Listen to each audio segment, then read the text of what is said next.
stick just changed around here, buddy. You're looking at it.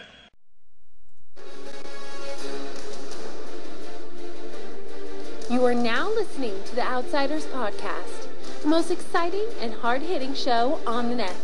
And now, bringing it hard as always on the Kansas City Chiefs and the NFL, here are your hosts, Clint Schweitzer and Noah Groniger. You just gotta ignite the light, like Elway at Mile High. Just own the night, make it Peyton Manning time. Manning this his guy. Wow. We just found that on YouTube, but boy, I'm so glad we did. A Peyton Manning inspired song from Katy Perry's Fireworks. Gotta love it. I'm excited, guys. We are talking Chiefs, Broncos all day, all night, literally, because we have 4 amazing guests coming on the show today, which means better for you guys because it'll be less talking from us and more from our great guests. We have ex-Broncos tight end Byron Chamberlain. We have ex-Broncos general manager Ted Sundquist, which, by the way, amazing from this guy. Chiefs fans, you want to hear that. And, of course, ex-Broncos wide receiver Rod Smith and former Kansas City Chief, we all love him, Bill Maas. Guys, all coming up, all going to be talking a lot more than we are, thank goodness. That's it's a better deal for you guys. You get more. You get to hear from the experts. You get to hear from the experts, less from us, talking heads, just sitting here. So it's going to be great, but obviously the Chiefs are up against it this week. I don't think anybody would disagree there. Scott Pioli has not signed a 2-year extension, and really, what else is there? Just bad Chiefs football and Willis McGahee has a torn ligament in his knee, so it's going to be Ronnie Hillman and Lance Ball with the running game. It's now 31-3 instead of 45-3, perhaps Denver. Yeah, I mean, maybe if we can shut down the running game, we can get them in some predictable passing downs, and they'll probably still complete it, but I don't know. Peyton Manning coming in here to Arrowhead. Everybody and their mother has won here at Arrowhead over the past couple seasons. The Chiefs have been just abysmal. But we want to get some perspectives because that's what our show is about. We want to get as many great guests on for you guys as possible. We want to talk to the experts, and we're going to start with the guy that I think is amazing. I think that should be the general manager here in 2013. That's definitely. We are starting the campaign. Ted Sundquist for Kansas City Chiefs general manager 2013. Get on board or go home. Guys, this is a guy who was a Broncos GM from 2002 to 2007. Drafted Jay Cutler, Brandon Marshall, DJ Williams, so many other great players. He wanted the job in 2008. And we're going to ask him what he thought about Matt Castle, because if he would have been our GM, I don't know if Matt Castle would be here. We're going to ask him that. I can't wait. Oh, definitely. I mean, you've got to listen to this guy. He's a great insight, and we just cannot believe we have him on right now. And we are continued talking about Kansas City Chiefs, Denver Broncos, and right now we have a very special guest, ex-Broncos general manager Ted Sundquist, a man that I wish was our general manager currently. Ted, how you doing, man? Hey, no, I'm doing great. How are you? We're doing pretty good here in Kansas City, considering the circumstances. We got Chiefs Broncos this weekend, of course. Peyton Manning coming in here. He's got to just be licking his chops looking at this 1-9 Chiefs team right now. Well, I'll tell you what, they kind of take things one game at a time, and the one thing that I've found out with Peyton Manning being here in town is he is the consummate professional. He will prepare for the Chiefs as hard as he's prepared for any other team over the course of the last couple of weeks in this run that they've made since they got after San Diego in the second half a couple of weeks ago. Well, that's not good news for us Chiefs fans, but what have you seen going on here in Kansas City, and what is the problem right now? I'll tell you, that's a great question, but I think right now as I look at the Chiefs and where I would start is obviously the lack of confidence in Matt Castle, both with himself and probably through the rest of the team. You guys know, in the NFL, it is an elite quarterback league, and you've got to be playing on the top of your game pretty much every single week. And if you don't have the supporting cast to make up for it when you're down, then the dominoes just continue to fall. And right now, I just don't see a Chief club that really feels confident in the play at quarterback. And therefore, unlike here in Denver, where you've got Peyton Manning who's raising the level of play of his offensive teammates, what I see right now in Kansas City is kind of not a lowering of the play, I mean specifically on Matt Castle's shoulders, but you just don't see guys stepping up and making the plays on his behalf. And so it really starts with the man under center and being able to make that passing game go, and then it kind of trickles and ripples from there.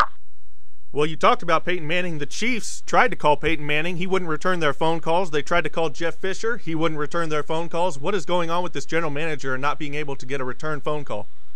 Well, I really don't know.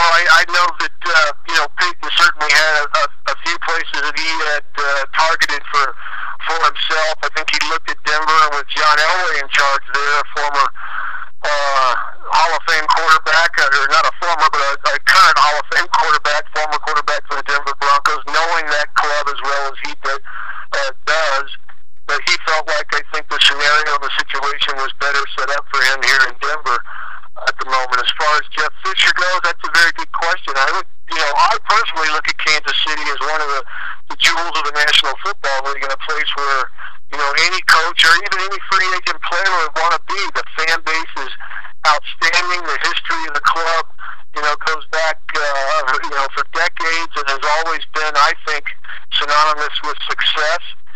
And, you just reached a point right now where that message is not getting out. And, unfortunately, for Chief fans, you're having to struggle through it.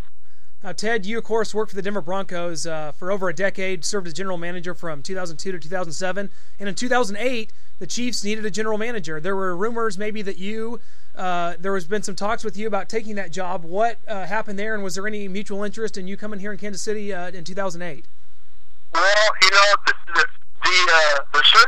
the search for general manager in Kansas City was a long, exhaustive one, and they kept things under wraps. I actually interviewed for the Kansas City Chiefs general manager position, and it was one that I was extremely interested in.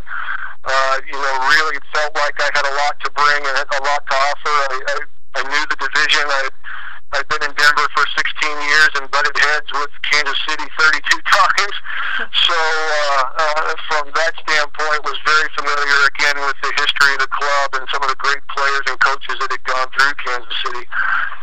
Ultimately, I think that, obviously with the success of the New England Patriots and the role that Scott Pioli played in working with Bill Belichick to put that together, I think when he made himself available, became available, it was probably just too much for Clark Hunt and the rest of the group there to hold back, and they jumped on what they thought was the right decision. And, of course, unfortunately here for Scott Pioli, he is forever tied to the signing of Matt Castle following the 2008 season. Is it safe to say, Ted, if you were here right now, that Matt Castle would probably not have been here for the last 4 years? Is that a safe assumption? Probably so, and here's the reason why. I would say this, is I think Matt Castle is a Kansas City Chief because of his familiarity with Scott.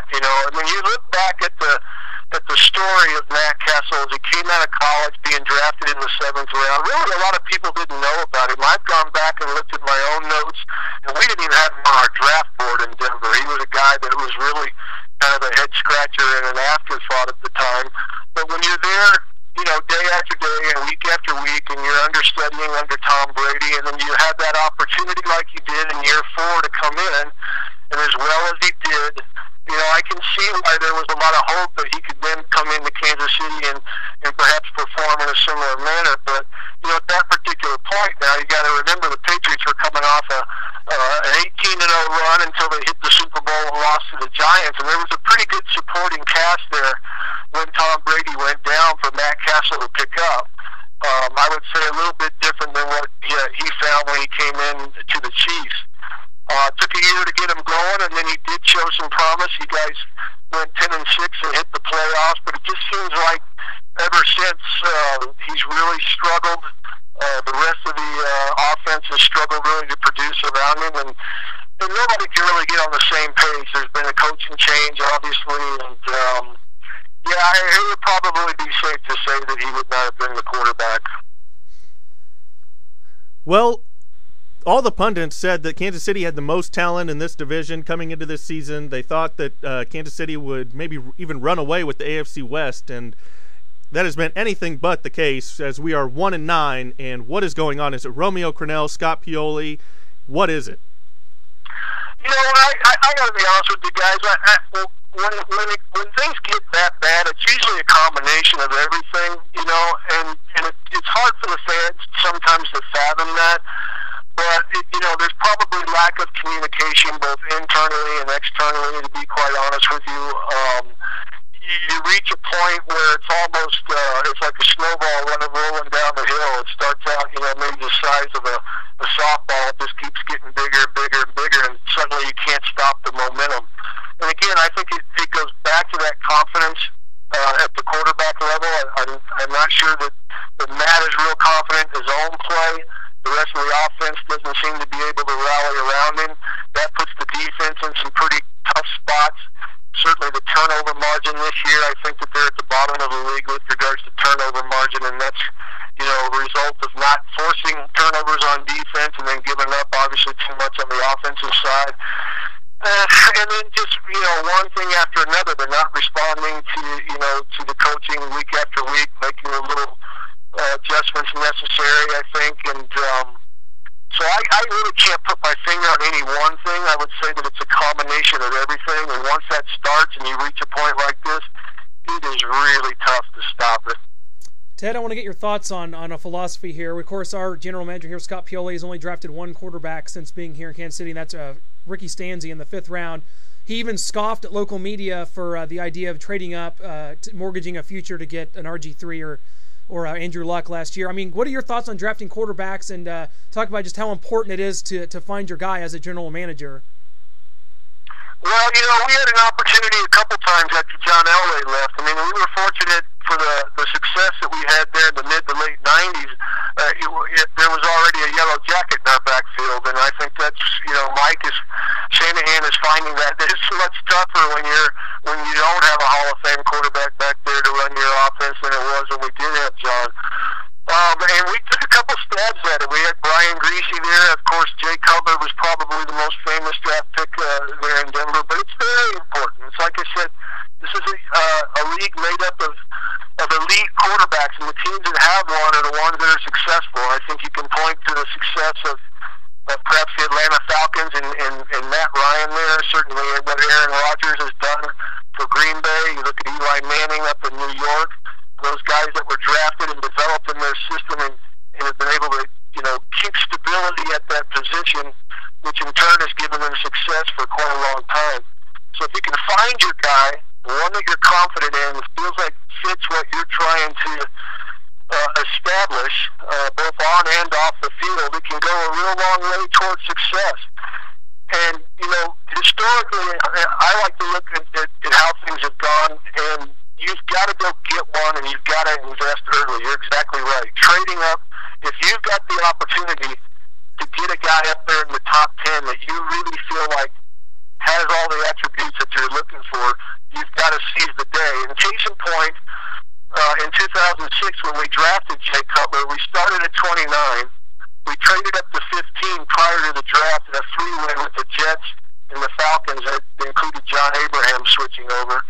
And then on draft day, we promised ourselves as a club that if any one of those three elite quarterbacks, at least at that time coming out, Vince Young, Matt Leinart, Jay Cutler, began to drop down close to 15, that we would make a stab at it. We'd try to see if we could orchestrate a trade. Sure enough, down came Leinart, down came Cutler, and we got on the phone at about pick number 8, and we were able to convince the Rams at pick number 11, after Leinart had gone to the Cardinals at 10, to go ahead and trade with us, and we got an opportunity to get what we thought was a franchise guy. Now the problem is ultimately he had been drafted to understudy under Jake Plummer, who we felt really fit what we were doing at the time in the West Coast offense. But the coaching staff got impatient. They wanted to get him on the field a little too quickly.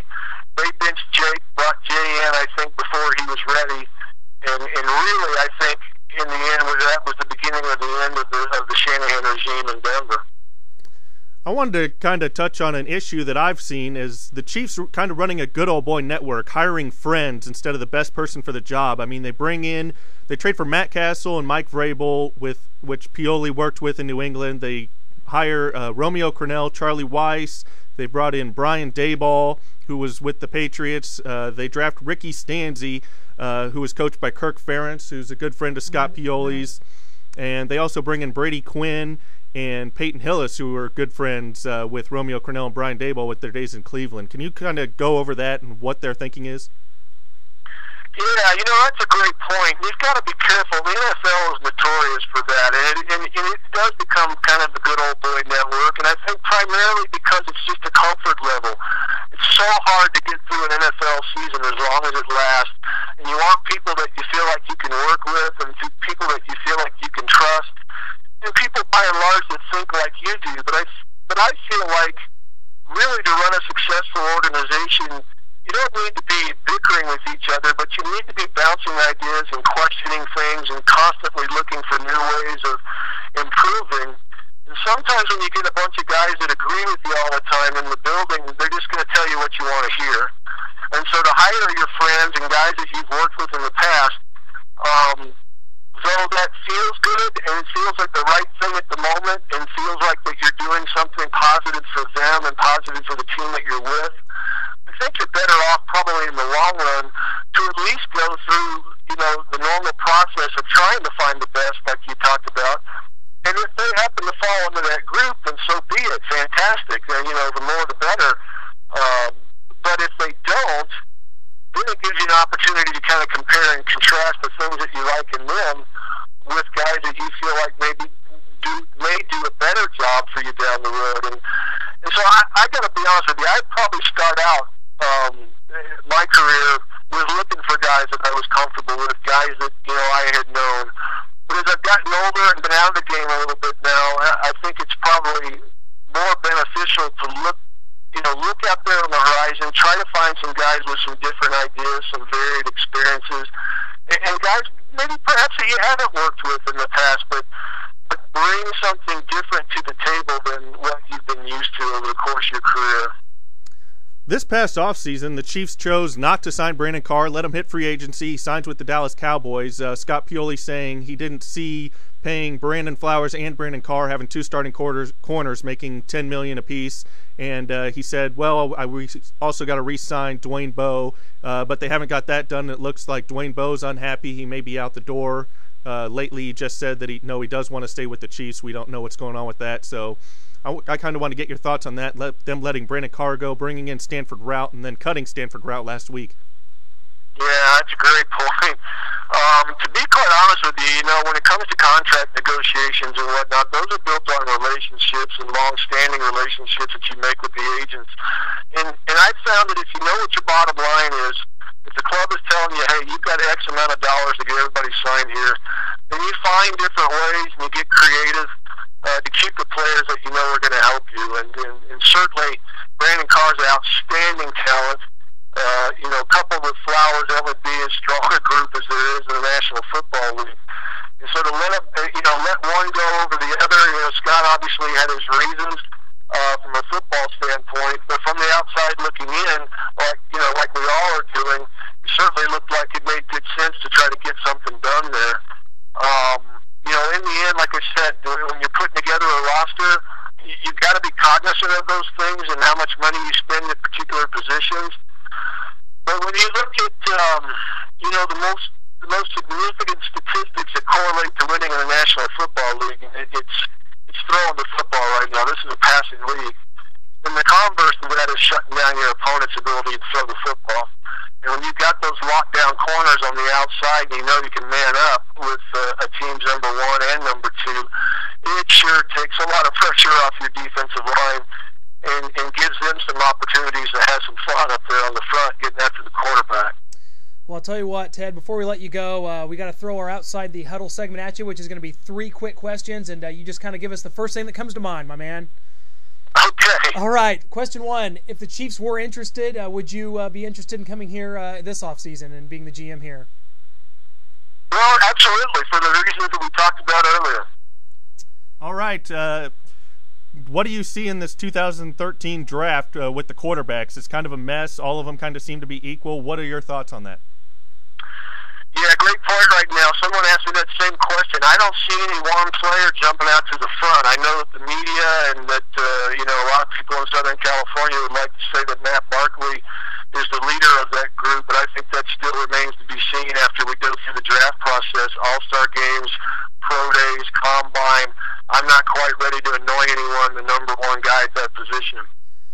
All right, and finally, who makes the Super Bowl, and do you feel like Denver is ready to make that jump this year, or is it maybe going to take a year?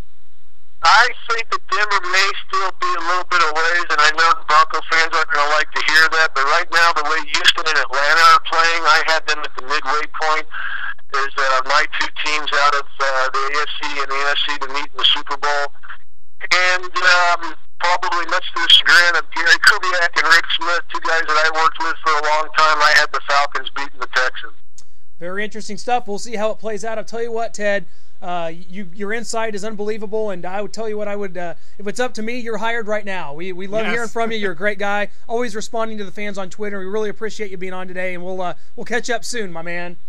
All right, guys. Tell the Chiefs fans to hang in there. We'll do it. We appreciate it. Thanks. All right, take care. You too. Take care. Thanks, Ted Sundquist, so much. You'll never know how much we appreciate that. That was amazing insight. He would not have taken Castle. We heard it right there from the horse's mouth, so to speak. Yes, the last 4 years wouldn't have happened. It's like a dream. Unfortunately, that's not the case. Ted Sundquist was not our GM. It's not too late. Get him here. He's hired to me. Like this definitely. We've got to get him in here for 2013. He's got the pedigree. He worked for the Broncos for 16 years. He over guys like Elway, all the greats. I mean, I want Sundquist here. That's my decision. Castle wouldn't have been here.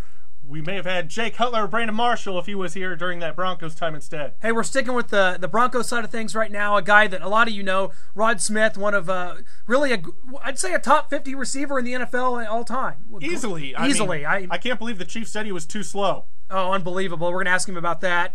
Chiefs did not want to take a chance on Rod Smith, who came from our very own Missouri Southern State University, down in Joplin. Just unbelievable player. Played two Super Bowls. He's won as a member of the Broncos, and we're going to go ahead and bring him up right now.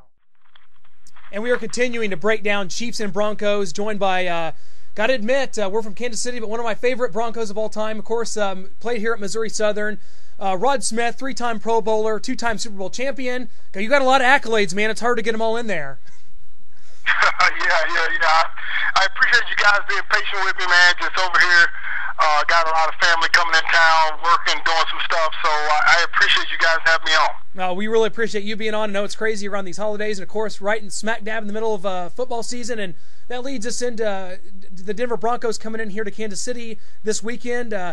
Just give us your thoughts. I mean, the Broncos go out and get Peyton Manning in the offseason. Of course, everybody talking about that. Is this about where you thought the Broncos would be with Manning at this point in the season? Oh, absolutely. I went on record to say that we'd be 12-4, and I said that just knowing it's going to take a while. And as you notice, especially the last 5 weeks, Peyton and those guys have clicked a lot better. And I think the running game, once the running game gets shoot up a little bit, they'll be even better. As a former Broncos wide receiver, what have you seen in the metamorphosis, the change of the young careers of Demaryius Thomas and Eric Decker from getting Peyton Manning? You know what, man? I think it was a conversation that I had with those guys, and it wasn't me, but I just had a conversation with them. I said, man, listen, I did this, and I'm telling you what you're about to experience. You're about to be in front of one of the elite players of all times, and don't make him adjust to you, you adjust to him. And so study what he does, study what he likes, ask him what he likes, and give him what he likes, and you'll get that football. And both of those guys have done an amazing job. One thing I love about watching those two play, man, is they go in there and they fit in on all the blocks. They're blocking, they're scrappy. They work great together. I love the fact that they celebrate for each other. One of them makes a big catch. The first one to celebrate with him is the other one. And it reminds me a lot of Ed and myself, except they're a lot bigger and they make more money. You talked about shoring up the running game. How do you see that taking place with Willis McGahee's torn knee ligament, and now it's maybe running back up by committee with Ronnie Hillman and Lance Ball unless someone takes control of it? Yeah, you know what? But the thing is, though, that's why you have more than one back on the roster. Hillman's getting better. He's definitely getting better.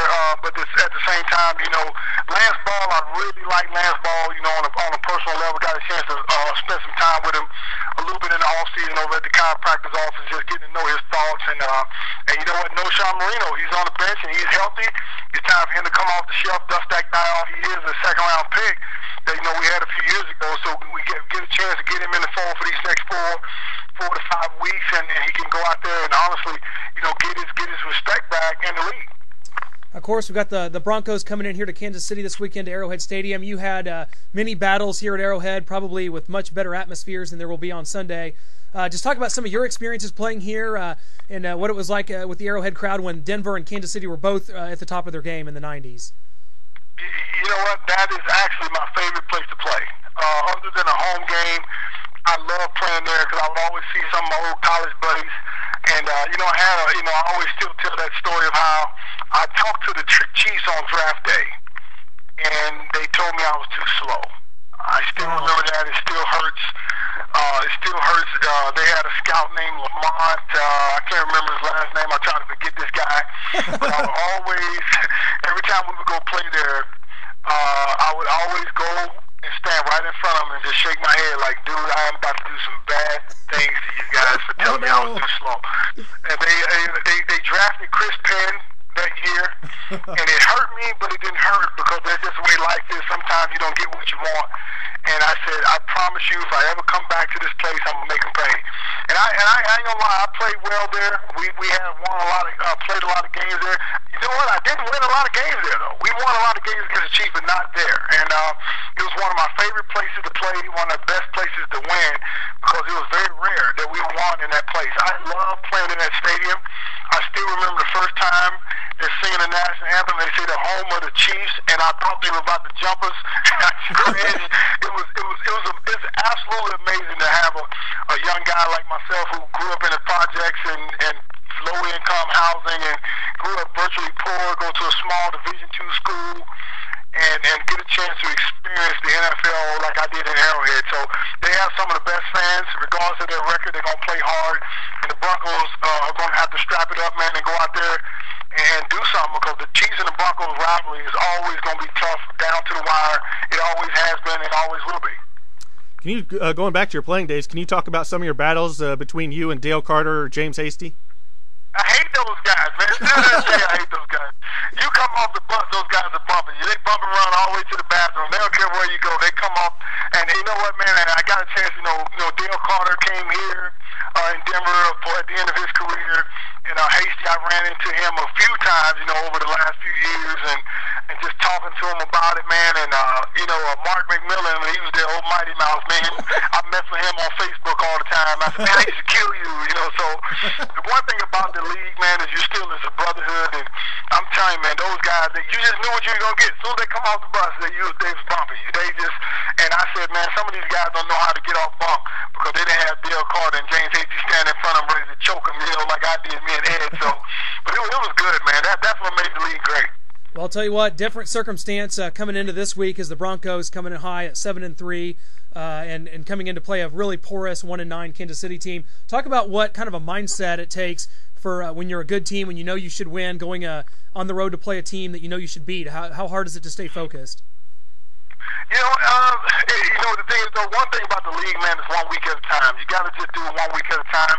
You can't try to play, for week 16 now. You got to play, the week that you're in. And I can promise you this: the coaches with the Broncos are so fired up with keeping everybody on track. You know what I'm saying? If you're supposed to win, then go out there and win it. Go out there and do what you're supposed to do. There's no killers in this league. The other players on the other team get paid. They get paid well. They got a lot of talent. They just do, and you can't take for granted any game in this business. I guess we'd be remiss if we didn't get your thoughts on Derek Thomas and where you might have been and what you remember feeling when you heard the news that he got in that car accident and then passed away. Oh, dude, you know what? I was sick because he was, especially playing against them and watching this guy just dominate the league. I mean, he wasn't just a player, dude. This dude was special. I still remember after all the games, his mom was always there. He always served us food after the games and stuff like that, even for the opposing team. And that's just how he was as a person. That's how his mom was. Miss Thomas was awesome. And it's just those type of things that a lot of these young guys, they didn't get to experience. Seeing a guy play with that relentlessness. I still remember watching the game. I think he had like 7 sacks in one game. And I'm sitting there like, man, is anybody even trying to block this guy? I said, they are trying with 2 or 3 people. He's just kicking their butt, plain and simple. And I was thinking to myself, how fortunate we are, to get to play in this league. But at the same time to get to experience life at a whole nother level. And then Derek Thomas changed a lot of lives, and I know he left a huge family. He has, he had quite a few kids, and hopefully his kids can take his legacy and go out there and finish what Dad started. Oh, well said. I want to go back. One of your former teammates, Shannon Sharp, he said that, it's sad to see the state of the Kansas City Chiefs right now, that he's almost sad about. Do you feel like that as a former rival? Do you feel like it's sad to see the Chiefs in the state that they're in because it makes the rivalry so much better? Or are you a type that looks at it and kind of laughs at how pathetic the organization has become? You know what, man? When I look at the Chiefs, man, the Chiefs, they always have had a ton of talent on their team, and honestly, I always looked at the NFL from a business standpoint. I looked at the NFL from a management standpoint. Even when I was playing, I always looked who's in the front office has something to do with it. And to me, there's some issues in the front office and that are affecting the field, and that's just my opinion. And because they got the talent, man, they always had a talent. It's just a matter of assembling that talent and giving them that mindset, that winning mindset. A lot of times winning has nothing to do with the physical. It's more of the mental. And it starts up top. It starts with the guy who runs the club. And always, the Chiefs were always kind of a little bit in disarray upstairs. And so it always gave us a little bit of an advantage. And seeing the state that they're in right now, it's actually kind of sad for the league. I'm not sad overall because, remember, they told me I was too slow. Yeah, exactly. So I still have a grudge. But you know what? I played college football there, and I saw every Chief games during my college days. And honestly, I thought it would have been cool to play there. But then they told me I was too slow. I kind of built up this grudge. And I said, you know what? If I ever get a chance, I'm going to make them pay. And so I just look forward to being a tough game. I don't think it's going to be as easy as people think. I don't know how much time you spend around the Broncos since your playing days, but I wanted to kind of talk about Darren Williams, former cornerback of the Denver Broncos. He had untimely passed away, and I wanted to get some of your thoughts on him, if you knew him or talked to him. Oh, absolutely, man. He's one of our best, especially as a young corner. He's one of the best guys. I've never seen a guy with footwork that way that young man was. And he's a player, and I remember getting a call that night when it happened, and just was hurt. Not only still do events for him, myself, Champ Bailey, some of the other guys who were here when he was here. We still do events with his mom, raising money and stuff like that. And so life is precious, man. You mentioned Derek Thomas, you mentioned Darren Williams, you mentioned, these guys who were special to us because they were in the NFL, and all the guys who are currently in the NFL and around the world, you need to pay attention to life, man, to go out there and try not to make those bad decisions, those small decisions you think don't have impact, and sometimes the smallest decision had a huge impact. And you want to go out there and protect each other. A lot of the guys, after games, they go out and they drink and all this stuff. You have enough money to get a driver. Don't do something dumb and be drinking and driving and that kind of thing. Because, every time I hear about a guy in the league passing, no matter how it happened, my heart goes into my shoes because that's a brother of mine regardless. And I know it's very special to play in the NFL. It's even more special to stay in the NFL. And people are looking up to these guys. And so they got to take on that responsibility of a role model, even with our actions away from the field. So, it hurts, but at the same time, life goes on. You just want to be a better example later on. All right, tell you what, Rod, before we let you go, we got to throw our Outside the Huddle segment at you, which is 3 quick questions to end things, and you just kind of give us the first thing that comes to mind, if that's okay. All right. All right, first question, who makes the Super Bowl, and are the Denver Broncos ready to make that step, or will it be a year from now? Oh, yeah, no, the Broncos are in it. Hey, I say that every year, though. So the Broncos are in it, and they're going to play. I don't even watch the NFC football, honestly. Let me see. Who's the hottest team in the NFC right now? I'm going to go. You know what, man? I'm going to go with the Packers. I'm going to go with the Packers. Broncos versus the Packers, and we win again. Hey, that'd be familiar, pretty familiar to you. You guys already had that matchup once, and you guys came out on top. So good. That was good Super Bowl. yeah, we won. So I was exactly. glad. All right, who's the toughest cornerback you've ever faced? The Kansas City Chiefs corners, both of them. that honestly, just flat out, those guys were freaking relentless, man. And I played against some good guys. Played against Charles Woodson a lot. individually, probably Charles Wilson individually, but when you go off the bus, man, the Chiefs and the Hasty and Carter, man, them dudes was, I'm going to go with them too as a pair, because it didn't matter which side you lined up on, you knew what you was going to get. All right, final question. Better victory for you was Super Bowl or beating the Chiefs in that playoff game in '97 to get to the AFC title game? Oh, definitely Super Bowl. Got to take the Super Bowl. That was for everything. One last game of the season, you want to go out on top. And you guys definitely did that. Two-time Super Bowl champion, Rod. Cannot thank you enough for being on. Your insight is amazing, and we look forward to catching up with you. If these Broncos go as far as we think they might, we want to have you on again. We'll talk some playoff and Super Bowl when the Broncos go far, man. All right, thank you, man. Appreciate you. Hey, guys. Rod, take it easy, bud. All right. Wow. Rod Smith is the man. I got to be honest. As a Chiefs fan, you cannot hate the guy. He was amazing, and the Chiefs did not take a flyer on him. And instead, we got Chris Penn. And he made us pay many times. I don't know if people listening know who Chris Penn is. I vaguely remember, but yeah, vaguely. Would rather have had Rod, can tell you that. So toughest corners he went up against, Dale Carter, James Hasty. Great to hear that. I thought he might have been the Deion Sanders. Ooh. Everyone likes to say that. But good to hear from our guys. It really speaks highly to his time playing against us. Obviously, a much different game. And then his remembrances of Derek Thomas and Darren Williams. That was great to hear from him. So yeah, just a great insight. Love having him on. Guys, this show is just on fire. Jam-packed. And we got more. Because to switch to the Chiefs side of things, we have our man, our go-to, Bill Maas, coming right up for you.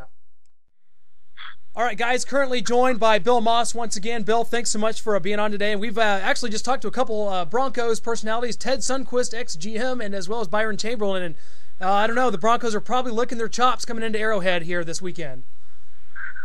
Well, yeah, and actually, sometimes you don't really lick your chops because the season's long and it drags on, and you really don't get excited about coming to play teams that are in the Chiefs level of play right now. It's kind of, it's hard to find ways to get motivated. I think that was, if you talk to any of the players who played, that's the hardest challenge week in, week out, is trying to get yourself excited to play. Now, when they're big games, that's easy to get excited to play. When there's a lot on the line, that's easy. It's getting excited to play and pay attention to details and focus when you have to play a team that like the Chiefs right now. And last time we talked to you, Bill, was coming off the Raiders loss, and at that point the Chiefs were maybe the worst team in the NFL, and a couple weeks later they are certainly the worst team in the NFL. Is it just a case right now, players quitting, coaches knowing they're probably dead men walking? I mean, is that kind of the mindset of this team right now, do you think? Well, yeah. They don't have anything. It's tough when you're measured by wins and losses. I mean, there's sports is about the only thing in life that you're measured that way by. I mean, you imagine every day of work in a business atmosphere, if you got a win or loss next to your name on how you did that day, and it wouldn't be a pretty sight. So when you pile those losses together for the guys, and you're in a performance-based industry, you are looked at, you're viewed as a loser, and that's the hardest thing.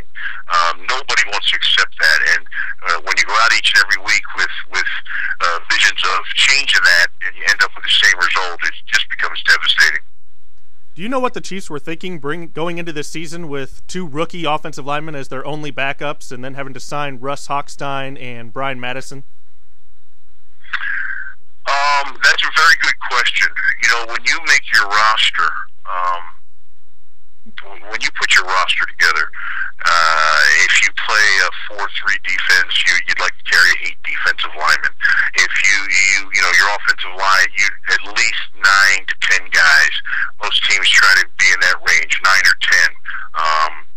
Because things happen. You like to have swing guys that are versatile. They can play all kinds of positions. Yeah, but things happen through the course of the season. And here's the biggest problem with addressing that. When you know that the premise of your offense is going to be run the ball first, that you went out and got Peyton Hillis because you wanted that 1-2 punch between him and Jamal.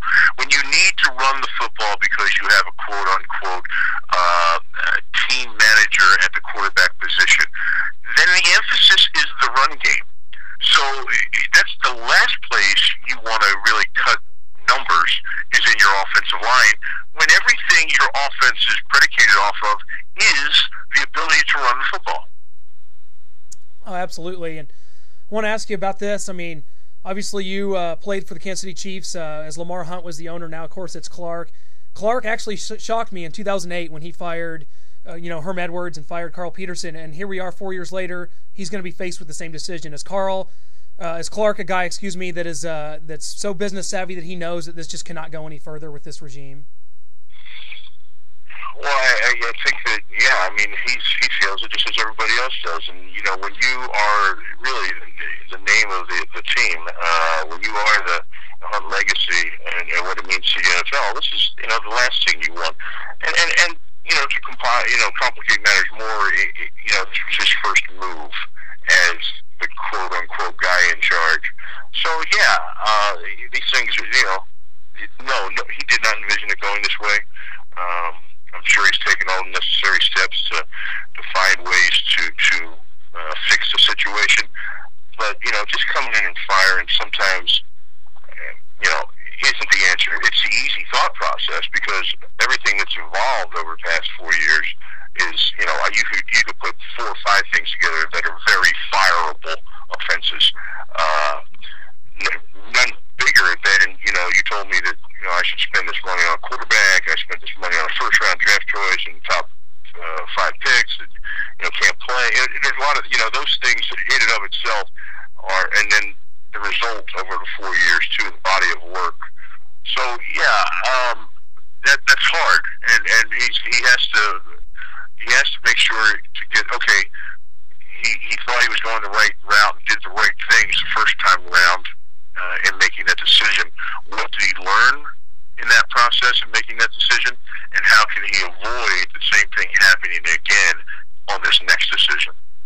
How big of a problem has the coaching staff been throughout training camp and entering this season? Is that the big problem here, that Romeo Crennel, Brian Daboll, and maybe the entire coaching staff needs a big overhaul and they just can't handle being coaches? Yeah, I mean, it's when you're 1-9, it's not one person's fault. There's everybody's involved. It's players' fault. They're not playing up to their expectations. It's a coach's fault. They're not coaching up to their expectations that are necessary in this league. And it's the GM's fault, because he brought in both of them, players and coaches. Well, I don't know if you were aware. Of course, I'm sure you've seen all the stuff about the fan movements. We had the blackout at Arrowhead this past weekend. Do you think that resonates, makes any effect at all when people look out there and see all the black and people, talking about wanting change out there? Absolutely. I think people, everybody, you take notice. I mean, of a fan base doing that. It wasn't. It was, a substantial amount of people. But even if it was a little bit, you take notice. You take notice to everything. When your fan base is what you're selling your product to, you better believe. I mean, that's customer feedback. If it's one person, you take notice of it. So that's the name of the business. When you're selling something, a commodity to people, you want to know what the thought is, the consumer thought of what's going on. And so I think it made a big impression. There'll be those that fight against it, but there's 2 types of fans, and this fan base that wore black was ones that wanted to be heard.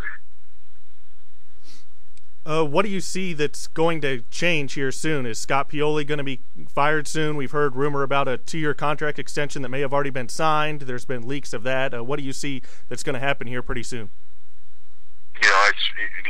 It's been my belief all along that the current situation we're in and the ways we got here can only be resolved with one thing, and that's the change. And I think what you're going to see is a well thought out process. I think the due diligence is going on right now on some things. If we're going to make a change, what are we changing to? And I think that's where the due diligence process is going on right now. But I think change is inevitable. Well, Bill, I'll tell you what, it's going to be interesting going forward. We'll see how this thing plays out. That's probably about the only drama remaining in this season because obviously the Chiefs are way out of anything that remotely, involved with winning or anything like that. So, I mean, do you think at this point the Chiefs have it in them to even pull together a win or two to finish this thing out? Or, I mean, just as an onlooker, do you feel like that it'd be best to just, wind up with the first pick? I mean, what are your thoughts on that? Well, from what I've seen offensively, they just, they don't have anything offensively. Yeah, they might get this or that, but they don't have anything they can hang their hat on. You can hand the ball to Charles and you get yard, but you can't all depend on the running game, and there's nothing in the passing game, so there's nothing to complement each other. So scoring points is going to be a challenge. But I rest assured, as I sit here, one thing will happen before the end of the season. And I've been on these teams. You're going to jump up and surprise somebody because you've been down so long, and before the season's over, you're going to find a way to feel good about yourself through the off season. And if that means just one win and blowing somebody out, no matter how you score or hold them to no points or whatever happens, I believe it will happen. I mean, that's the nature of the business. You see it almost year in and year out. I say that again, relying on things, interceptions for return, kickoff, special teams, touchdowns, things of that nature, which we've seen over the last 3 years. This is the first year we haven't seen any of that. Obviously, we need a new quarterback in here, franchise guy. We need to plug some holes a few places, but I do see a lot of talent on this roster, as the pundits did early before the season, suggesting that we could win the AFC West. Do you believe that maybe a high-profile, proven head coach can get a lot more out of these guys than what Romeo has gotten and maybe make this a successful team without blowing up the whole thing? Yeah, I do, and that's not a knock against Romeo. And, I take it for what it is. I like Romeo Cornell. I've just been in these situations before. The things I'm seeing on the football field that happen week in and week out are directly correlate with an unprepared team. So yes, I think that I think a coach with a very strong will. Hey, look, this team is this team. It's it was this team. It's the same team that was inherited 4 years ago with the guys making plays. Okay. The new guys that have come in, nobody stood out. Nobody's turned the game around. You still have Derek Johnson. You still have Brandon Carr. You have Brandon Flowers. You have Brandon Flowers. You had Brandon Carr. You have Tamba Ali. You have Derek Johnson. You have Jamal Charles. You have Brandon Albert. You have Dwayne Bowe. Those guys were in place. Those guys are the guys making plays. Those guys are the guys that can change games. Okay? Those guys were already here. So, Todd Haley, because of his will that he imposed on those players, got a heck of a lot more out of this group than currently is happening. Do you believe Dwayne Bowe coming out and saying that he still wants to be a Kansas City Chief? Do you believe he means that and wants a new contract from a new regime, hopefully? If that's what he says, I can only take it as I believe what he says. I don't know anything to prove otherwise. I know this, that when you're drafted by a team, you're, even in the current state of free agency, your dream is to be one of the moniker players for that franchise forever, and be a top flight player, paid well, and go down in team history. So I could see him saying that. I would feel that way. Well, I'll tell you what, Bill, we really appreciate you being on today. Your insight is always really welcomed around here. All of our fans really love listening to you. Your great insight, so we appreciate it. We'll catch up with you soon, man. We appreciate it. Thanks, guys. Thanks. All right, take care, Bill.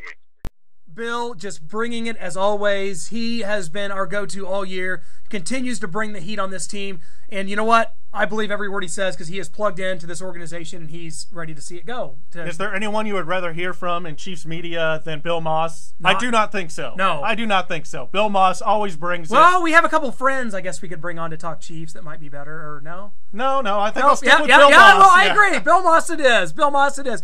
Great guy. Thank you so much. And Tay, to finish things off today, we're going to have a great guest. Of course, played at Mizzou, tight end, and played tight end for the Denver Broncos for 6 seasons, and actually went to a Pro Bowl with the Vikings later in his career, and that's Byron Chamberlain. He's plugged in. He always knows his Broncos, knows his Mizzou. I got to ask him about Mizzou in the SEC. It's been a down year, and we got to find out, of course, his thoughts on this Chiefs-Broncos game. He's down there in lovely Hawaii. Lucky him. Lucky. Okay, we are continuing to break down Chiefs and Broncos this weekend, and none other than Byron Chamberlain joining us right now. Of course, he played six seasons in Denver, made a Pro Bowl in his career with the Minnesota Vikings.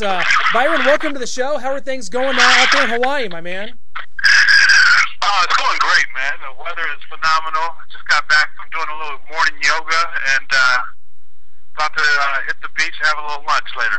Well, that definitely sounds like a better day than we're having here in Kansas City, all things considered. But you're a Hawaii guy. You were from Hawaii. How in the world did you wind up here at Mizzou?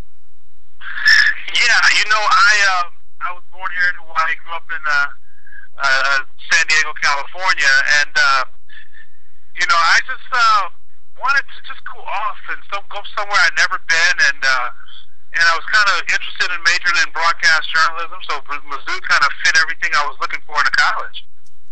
Well, we're glad you were here. Of course, you also played at Wayne State and then wound up with the Denver Broncos for those seasons, winning a Super Bowl. I mean, let's take a look. Fast forward to the Denver Broncos of this year. You guys go get Peyton Manning, and as most people predicted, they are the cream of the crop in this division. Is this playing out pretty much exactly how you thought it would with this division?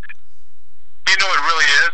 The thing about it is, I kind of looked at Peyton coming to the Broncos this year, and I knew that they would kind of struggle early because the biggest position to replace on any football team is that quarterback position. So it takes a little time for that offense to kind of gel and guys to get on the same page, and that's what happened early with the Broncos.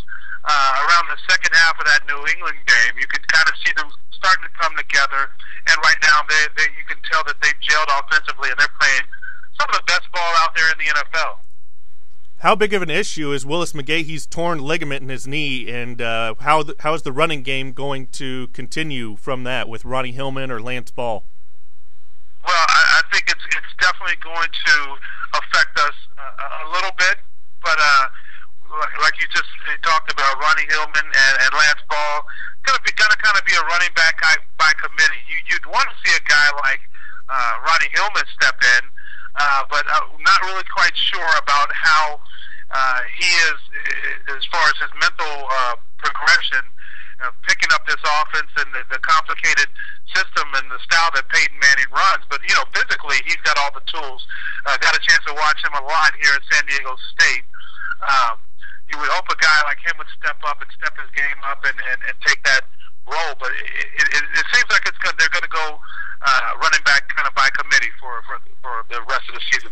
Of course, Denver playing so well coming into Kansas City. I assume right now Peyton Manning and the entire organization's eyes are lighting up coming in here to Arrowhead where everybody has won lately. I mean, coming into this game, is there any chance of a letdown? I mean, Kansas City has been easily the worst team in the NFL this year. Obviously not going to have the same kind of environment that at Arrowhead that existed when you used to come in here. No, there's no Derek Thomas or Neil Smith roaming that defense. But the thing about it is and I'll give this to Chiefs fans. They're loyal, and they get there and they tailgate early. And the way that stadium is, they're loud, and they try to do everything they can to help their team. So that being said, it's always a tougher place to play. The team hasn't been that good this year. Do I think Denver will overlook them? No way. I think they're focused on a bigger goal, and that is trying to find a way to get home field advantage, and hopefully, and to do that, they know they got to keep winning, and hopefully, a team like Houston, who beat the Broncos earlier, who even slips up somewhere down the road. Can you talk about what DJ Williams adds to this Broncos defense, coming back off suspension last week, having 4 tackles? He's getting back into the swing of things. Well, everybody knows DJ is a great player, a great athlete. But I think that the thing that you really need to focus on with DJ being out was the play of Wesley Woodyard. I mean, he stepped up, and now you add depth to that linebacker position. I mean, with Von Miller, DJ, Wesley Woodyard, you got playmakers at the linebacker position, and that was the biggest thing that came out of the suspension of DJ Williams. You found out that there is another player out there who can make plays, and but having DJ back is just only going to bolster that position. And go back to Von Miller for a minute. Talk about him. This was a guy that idolized Derek Thomas growing up. He wears 58 after Derek Thomas. Do you see a lot of DT in his play? Well, the one thing that I do see is the speed and quickness in which he plays. Derek Thomas was more of a powerful guy than Von Miller, but you can see some of that power and bull rush that Von is bringing to as part of his game. It's not just speed and quickness now. So I do see a lot of similarities. Both guys can just absolutely get after the passer, and the one thing that they also did was create turnovers once they get to the passer, and so those are some of the similarities I see in both of their games. Can you talk about an under-the-radar signing? I thought Dan Coppin coming over from New England, their center, and now is the center for the Denver Broncos, and Peyton Manning. Yeah, I mean, he's a guy like that you said that had experience protecting a premier quarterback and Tom Brady. So and the kind of complicated system they run. So he's a smart guy. Physically, he's a guy that's going to help you out on that offensive line as far as the run blocking and in the passing game. So huge signing. It was kind of under the radar when you sign a guy like Peyton Manning.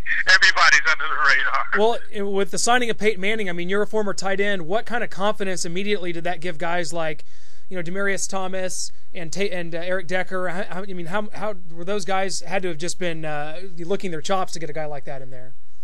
Well, here's the thing. When you play with different quarterbacks, and I played with Brian Greasy, I played with Dante Culpepper, but then I played with a guy named John Elway. And when you get in guys huddle like an Elway or a Marino or a Manning or a Brady, that you gotta be at the top of your game, and that's what they're going to expect. Or they're going to somehow get you out of their huddle. So I really believe that the Broncos receivers and tight ends realize that, hey, we have to step our game up to stay in the huddle with a guy like Peyton Manning. And Demaryius Thomas was a guy that I was really eyeballing this year to have a breakout season with a guy as smart and as accurate as Manning, and he's done a great job. Eric Decker, and then his whole standby, Brandon Stokely, who he has a relationship with from back in his Indy days, have really done a tremendous job of making plays. I want to get your thoughts on this Kansas City Chiefs mess up here, and what do you think is going on?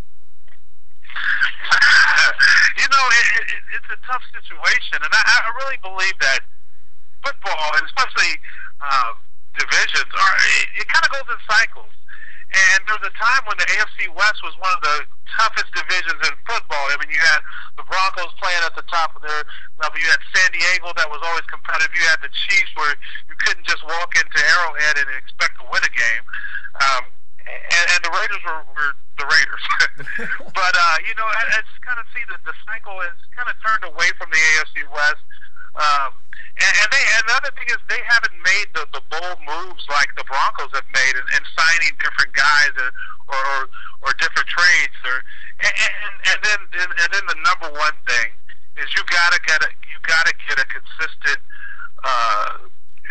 leader at the quarterback position. And Matt Castle was the guy that they kind of hung their hopes on, coming off one brilliant season in New England, but it just hasn't really worked out for them.